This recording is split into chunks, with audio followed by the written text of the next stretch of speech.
안녕하세요. 저는 식당을 운영하는 40대 초반의 여자입니다. 얼마 전에 저는 시원한 복수를 했습니다. 아주 개운하게 싹 치워버렸죠. 아이들도 잘했다고 합니다. 이제는 복수심이나 이런 거 없이 저희 아이들과 저의 미래를 위해서 제가 좋아하는 일을 더 행복하게 해보려 합니다. 다시는 바보같이 남을 위해 엉뚱하게 희생하는 일 따위 하지 않을 겁니다. 그나마 제 건강이 잘 버텨줘서 아프지 않은 것만으로 감사합니다. 이제부터 전 시작이니까요. 물론 힘들었고 마치 허송세월을 보내버린 제 시간은 좀 아깝지만 아직 젊으니 더 좋은 날이 오겠죠. 저는 25살 꽃다운 나이에 결혼을 했습니다. 당시 사귀던 남자친구와 급작스럽게 아이가 생기는 바람에 결혼을 할 수밖에 없었습니다. 차마 뱃속에서 콩닥거리는 생명을 외면할 순 없었으니까요. 저희 부모님께서는 처음부터 반대를 많이 하셨습니다. 아직 젊으니 잘 생각하자고 거듭 이야기하시며 반대하셨죠. 반대하시는 이유는 남자친구가 집안도 좋지 않은 데다가 능력도 별로 없었기 때문이었습니다. 하지만 그땐 왜 그런 말들이 안 들렸는지. 아이도 아이였지만 남자친구도 근면성실하니 다 잘 될 거라고 생각했습니다. 당시 일식집 주방 보조였는데 제 생각엔 금방 일식집 차리는 줄 알았습니다. 저도 여행사 사무 직원 일을 할 때라 직업을 그다지 보지 않기도 했고요. 그저 적당히 벌고 여행 다니면서 행복하게 살면 인생이 다인 줄 알았습니다. 제가 고집을 부리자 저희 부모님께서는 저를 다시는 안 보시겠다며 연을 끊자고 하시더군요. 그래서 저는 짐을 싸서 집을 나왔습니다. 그리고 남자친구의 집으로 들어가기로 했죠. 진짜 무모하고 철이 없었습니다. 당시 25평 아파트에 시부모님, 시동생, 남편이 살던 그 집에 들어가 살 생각을 어떻게 했는지 모르겠습니다. 결국 혼인신고만 하고 결혼식은 올리지도 못했습니다. 생각보다 가난은 많이 힘들었습니다. 친정에서는 생각도 못 해본 일들이 많더군요. 신선한 과일은 사치였고 싱싱한 생선이나 고기류는 이따금 한 번 있는 이벤트였습니다. 시아버님께서 보증을 서시는 바람에 다달이 나가는 빚이 아버님 월급만큼이었고 어머님께서는 살림의 의지가 전혀 없으셨습니다. 시동생은 군대에 다녀와 복학을 위해 알바 중이었고 남편은 한 달에 120만 원 정도의 월급을 가져왔는데 그 돈으로 5사람, 아니 뱃속의 아이까지 먹고 살아야 했습니다. 집이 부유하지 않다던 남편의 말은 틀렸습니다. 이건 빈곤의 수준이었습니다. 곧 아이가 태어날 텐데 이대로는 안 되겠다 싶더군요. 아이를 위한 쇼핑도 힘겨운 상황에 아이를 어떻게 낳겠습니까?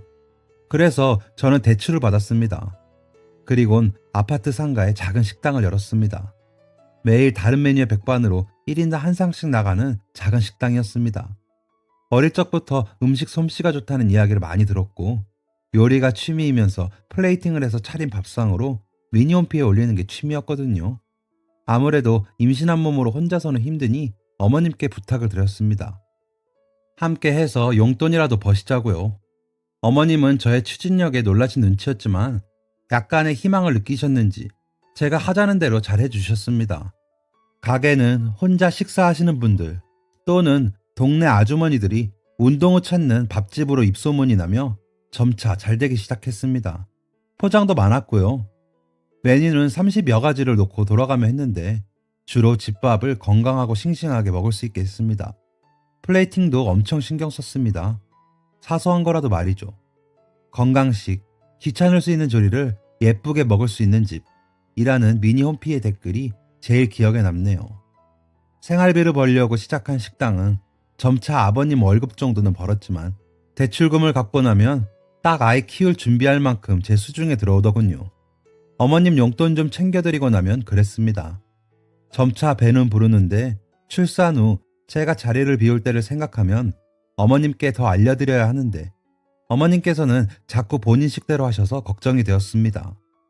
아이 100일까지만 어머님께서 해주시면 제가 나가서 할 수 있으니 조바심 나는 마음을 스스로 다독였습니다. 그래도 그때는 다른 방법이 없으니 어머님께 자꾸 방법을 알려드리며 꼭 그렇게 하셔야 한다고 당부에 당부를 했죠. 예정일이 다가올수록 불안함은 더했지만 잘 되겠거니 했습니다. 매일 아침 저를 다잡으며 하루를 시작했죠. 그날도 스스로를 다잡으며 아침 재료 준비를 하려는 찰나 무언가가 쏟아지듯 다리 사이를 흐르는 것이 느꼈습니다. 그 길로 병원으로 가서 4시간 만에 첫 아들을 품에 안았습니다. 아이에게 젖을 물리는 순간 엄마가 너무 보고 싶더라고요. 용기를 내 엄마에게 전화를 드렸습니다. 걸어놓고도 아무 말도 못하고 울기만 했더니 엄마께서 떨리는 목소리로 어디니? 하시기에 병원 말씀드렸죠. 시어머니까지 아이가 태어나는 것만 보고 가게로 가시는 바람에 아무도 제 곁에 없자 엄마와 아빠는 굉장히 화를 내시더라고요. 저녁 때까지 저와 계시더니 퇴근 후 온 남편에게 일단 몸조리는 해야 하니 저를 집으로 데려가시겠다고 하시면서 애 더 크면 식을 올리자고 하시더라고요. 어머님도 식당 때문에 바쁘시다며 몸조리만 좀 시켜서 보낼게 하시는 저희 엄마 앞에서 남편은 어버버거리며 어쩔 줄 몰라 하기만 했습니다. 저도 비좁고 불편한 시댁보다는 좀 더 넓고 편한 저희 집에서 몸조리를 할 수 있다는 생각이 좋았습니다. 오랜만에 들어선 집은 너무 그대로라 눈물이 날 만큼 좋더군요. 그렇지만 아이는 왜 그렇게 밤에 안 자고 왜 그렇게 자주 젖을 먹던지 아주 제 몸이 너덜너덜해지더군요. 엄마께서 도와주시는데도 이렇게 힘든데 시댁으로 돌아가 가게를 하면서 할 생각을 하니 너무 벅차고 우울했습니다. 그래서 핑계를 대며 시댁으로 가지 않았습니다. 잠깐씩 들리긴 했지만 얼른 다시 친정집으로 왔죠. 아이 100일이 되어 시부모님과 남편, 시동생을 집으로 초대해 저희 엄마가 차린 상으로 축하를 하는데 저는 웃지 못했습니다.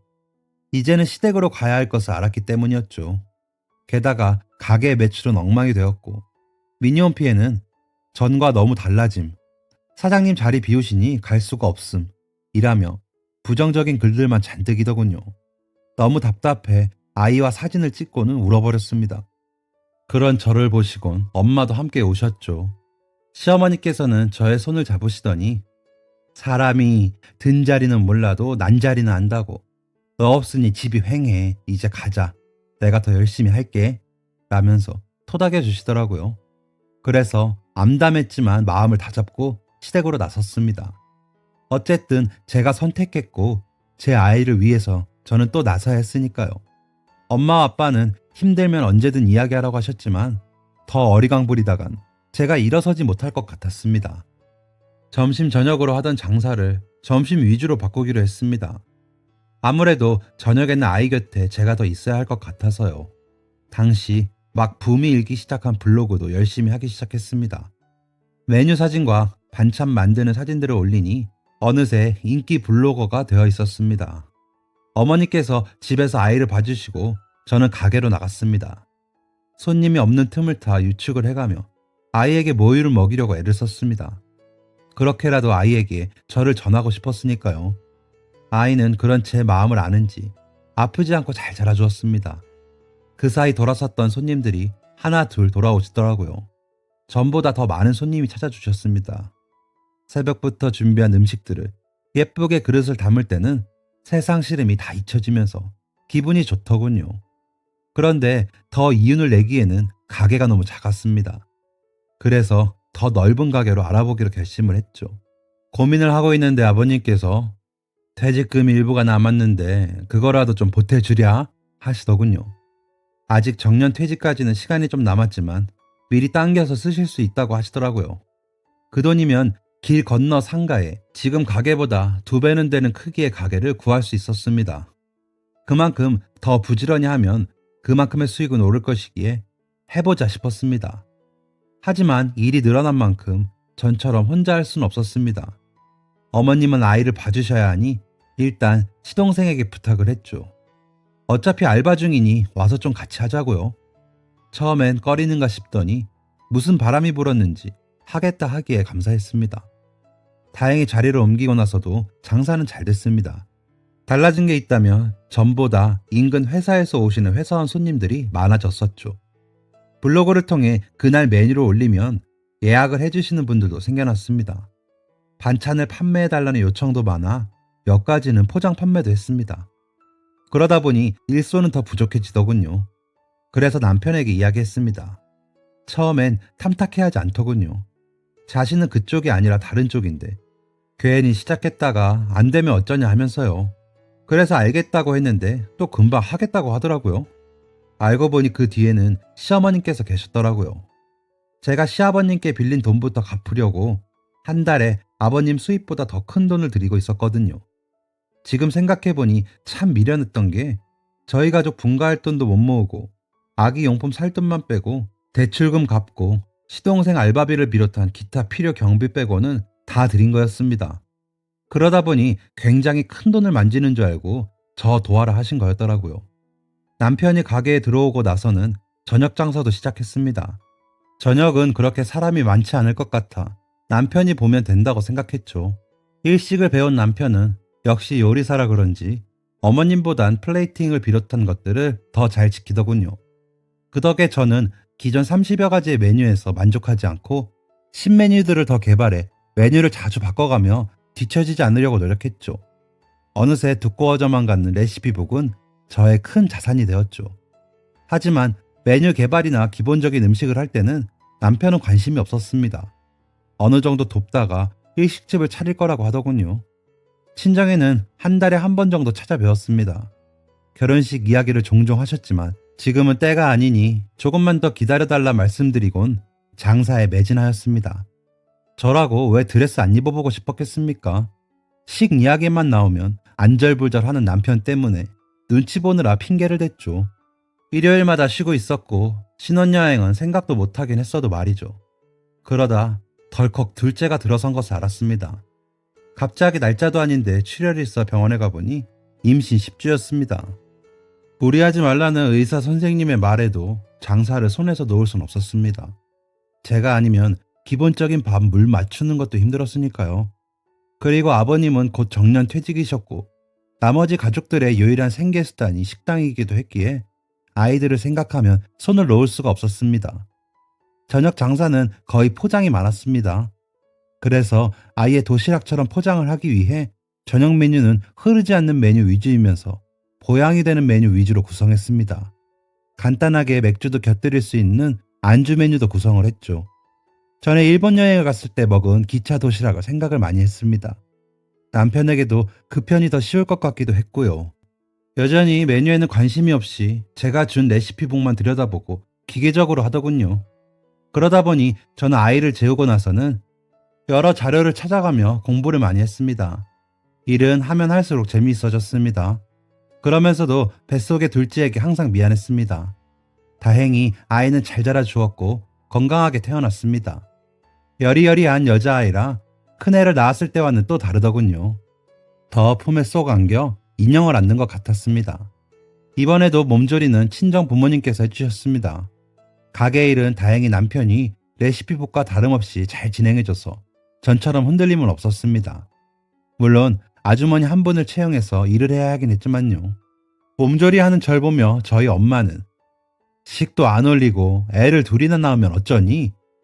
이번엔 애 돌 치르고 얼른 식 올려 하시더군요. 그래서 이야기는 해볼게 했죠. 둘째 백일상 역시 저희 엄마가 차려서 시댁 식구들을 불러 치렀습니다.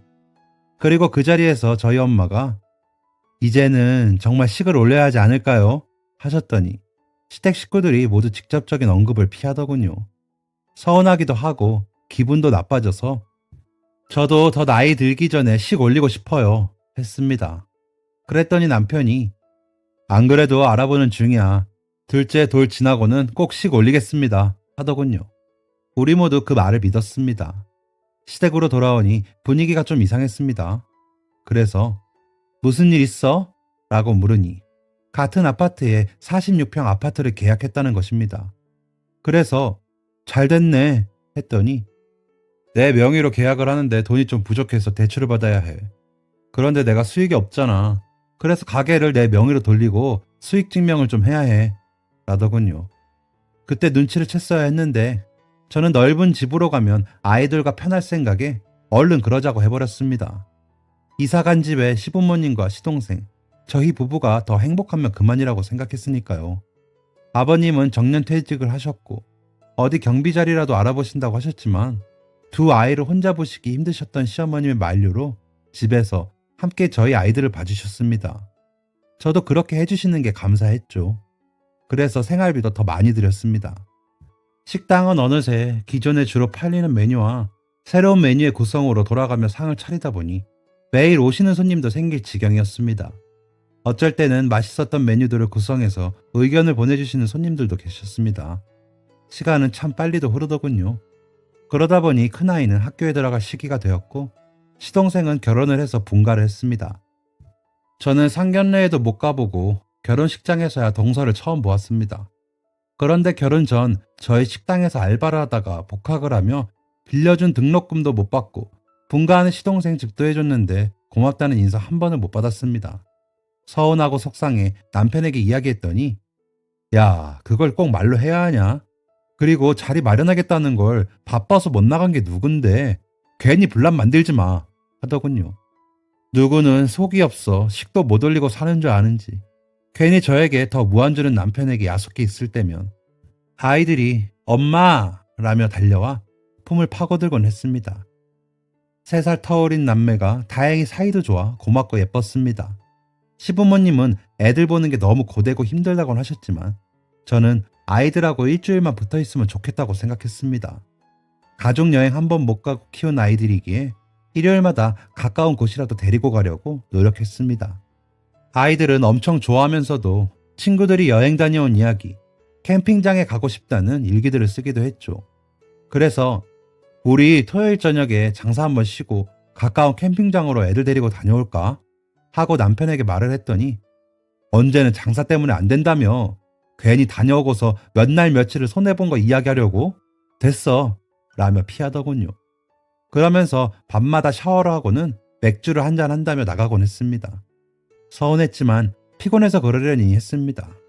장사 안 되면 고민하긴 했지만 가게 쉬는 걸로 뭐라 해본 적도 없는데 그렇게 이야기하는 남편이 얄밉긴 했지만요. 그렇게 아쉬운 게 많은데도 아이들은 잘 커졌습니다. 아들은 운동을 잘해서 반 대표로 달리기도 하고 축구도 한다며 운동선수가 꿈이라고 했습니다. 딸은 그림을 잘 그려서 화가가 되고 싶다고 했고요. 그런 아이들에게 시어머님은 돈 잡아먹는 귀신들이다. 아주 지아버지 등골 빼먹는 소리만 한다. 라며 뭐라고 하셨지만 저는 아이들에게 하고 싶은 거 있으면 다 이야기해. 엄마가 다 하게 해줄게. 하며 속삭이곤 했습니다.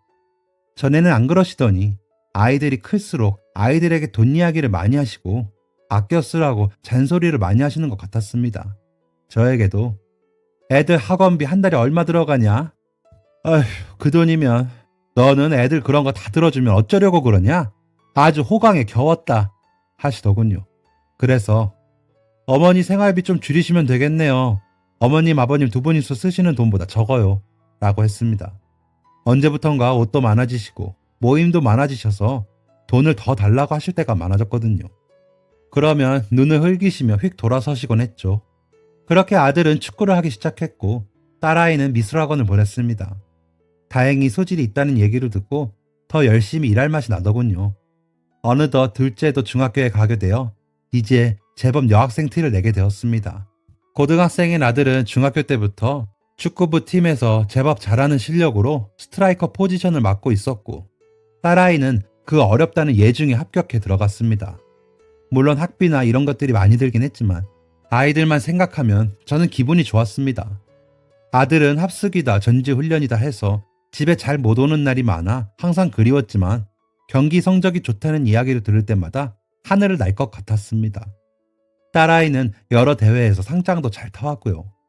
남편은 그런 아이들에게 관심이 없었습니다. 가게는 옆 점포를 인수해서 확장할 정도로 더 잘 되었고 운영하는 블로그 이웃수는 나날이 늘어갔습니다. 2호점을 낼까 고민을 하는 중에 가게에서 함께 일한 지 6년이 넘은 주방 이모님이 하루는 조심스레 저에게 묻더군요. 저기 사장님, 요즘 바깥 사장님이랑 어때? 라고요. 그래서 왜 남의 부부 사이는 물어봐? 왜? 어디 좋은 사람 생겨서 나 소개해 주려고? 했더니 내가 했다는 말 하지 말고 저기 그 낮에 오는 알바생 있잖아. 대학 다니다 휴학했다는 애. 걔가 요즘 가게 정리하는데 자꾸 오기에 이상하다 했는데 내가 남편이랑 호프집을 갔다가 바깥 사장님이랑 있는 걸 봤어. 걔 여기 나온 지 벌써 2년 정도 됐지?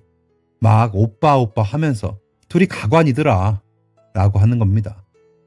무슨 소리인가 싶다가 요즘 들어 술에 취해 오는 날도 더 많아졌고 밤에 외출할 때 향수 냄새도 더 진해졌다 싶었던 날들이 떠오르더군요. 표정 관리도 안 되고 어쩔 줄 몰라 하는 절 보더니 주방 이모님이 사장님, 내 얘기 잘 들어. 이럴 때일수록 정신 똑바로 차려. 장사하는 사람들 이런 일 많아.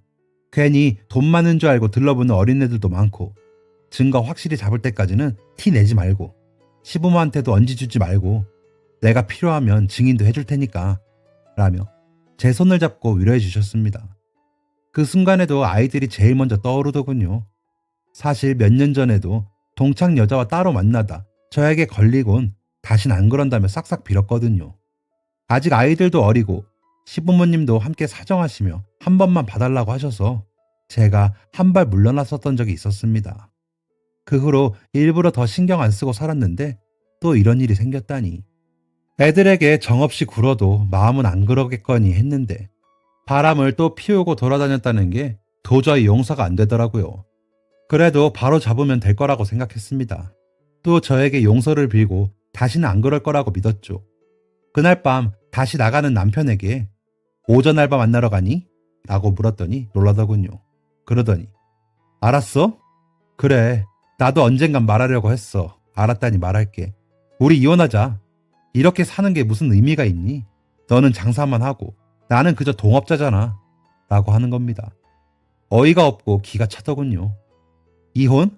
이혼하면 너희 가족 알거지야. 내 식당에서 먹고 사는 주제에 무슨 소리야? 이제 좀 먹고 살만하니 보이는 게 없니?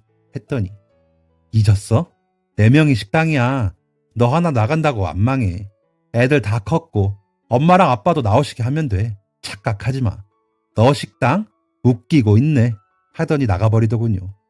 기가 막혀 시부모님 방으로 가 이야기를 했더니 시아버님은 돌아앉으시고 시어머님은 그러게 여자가 나서서 일을 한다고 그렇게 설치더니 애들한테 그렇게 돈을 쓰면서 남편은 찬밥 신세이니 어느 남편이 딴 생각이 안 드니. 그리고 그 식당 이제 너 없어도 굴러간다. 그만 나가고 내조나 해. 하시더군요. 이제 장사 좀 잘 된다 싶으니까 그러시나 본데 그 식당 제가 만든 거예요. 저 없으면 음식 맛 바뀌고 난리 나요. 했더니 아유 초반에 좀 혼자 한 것 가지고 유세는 예 아범도 그 식당에서 15년이다. 그 정도도 못할 것 같니? 너도 뭐 배워서 한 것도 아니잖아. 아유 시끄러워.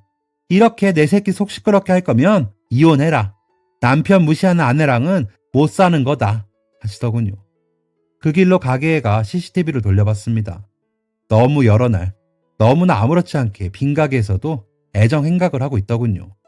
담을 수 있는 모든 날에 일어난 그것들의 불륜 행각을 USB에 담고 나니 해가 뜨더라고요.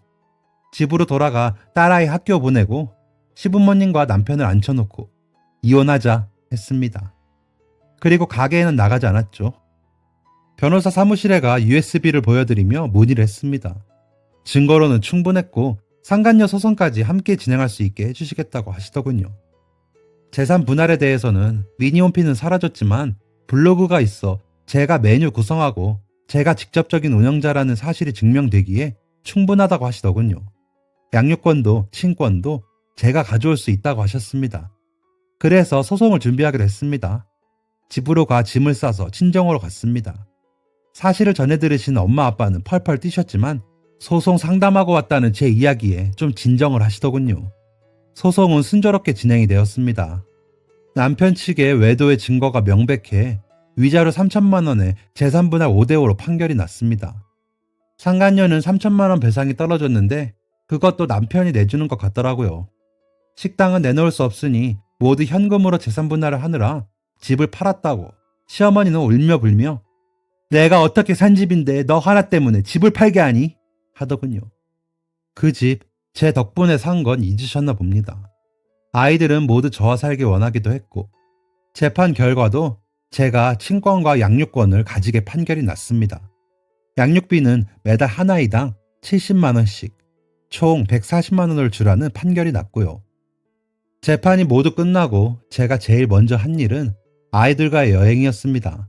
때마침 아들이 합숙 훈련이 끝나고 일주일 정도 짬이 나기도 해서 딸아이 학교에 현장 체험 학습 신청서를 내고 제주도로 일주일 동안 다녀왔습니다.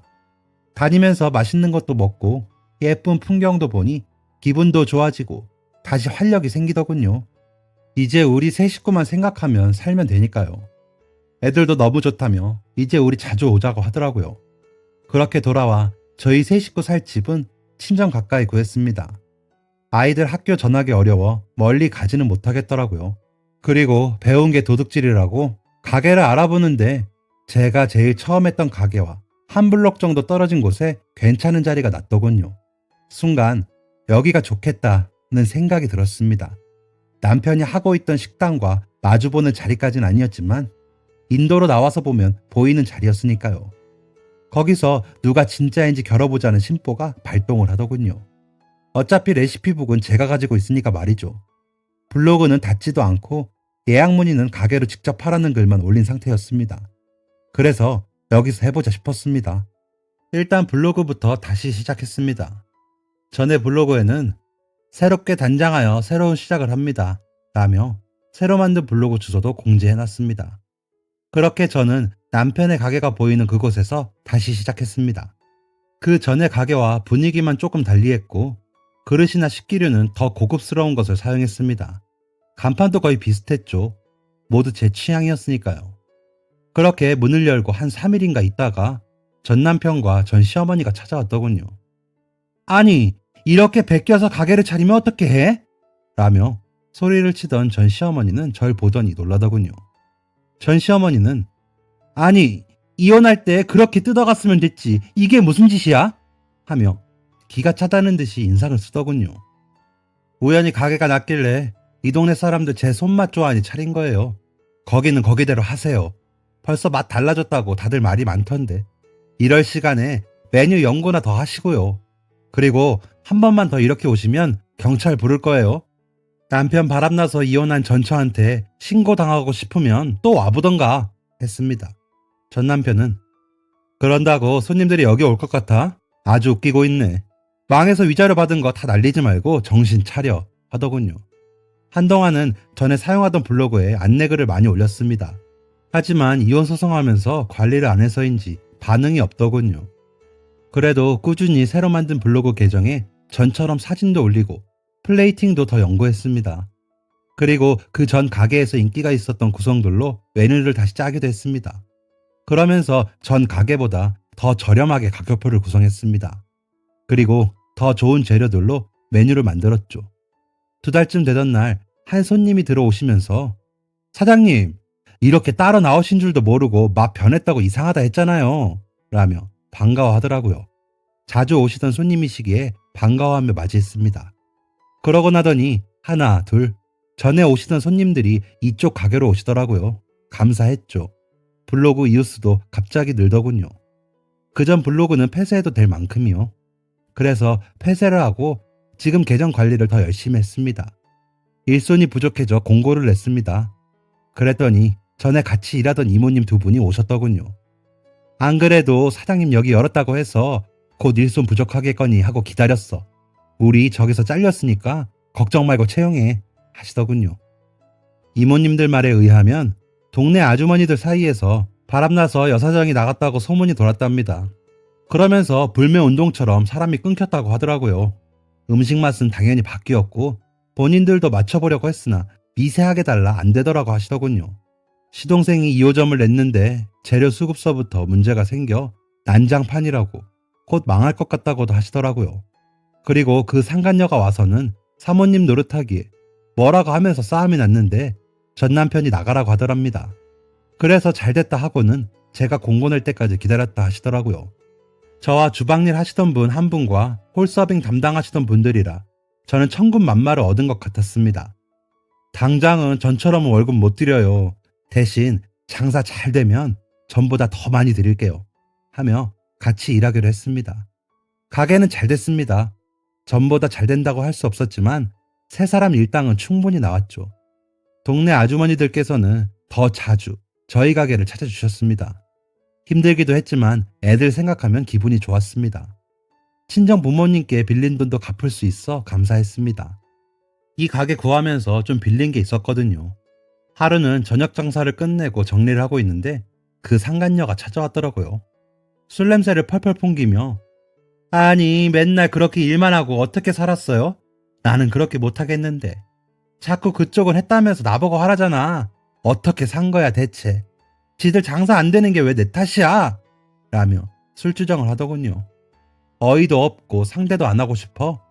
너 때문에 3천만 원 썼는데 그건 뽑아야겠지. 그건 거기 가서 이야기해. 난 짐짝 덜어내서 너무 좋다. 고마워. 너 아니었으면 난 아직도 그러고 살았을 거야. 그러니까 너가 탐내던 그 사람들이랑 오래오래 지지고 못 가라 하며 보냈습니다. 진짜 뭐 저런 게 다 있나 싶어 기가 찼지만 기분은 은근히 좋더군요. 그렇게 큰 소리 치더니 꼴 좋다고 생각이 들었습니다.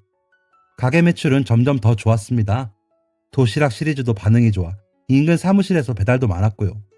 도시락 플레이팅도 고민 많이 해서 최대한 정갈하고 깔끔하게 나갈 수 있게 구성했습니다.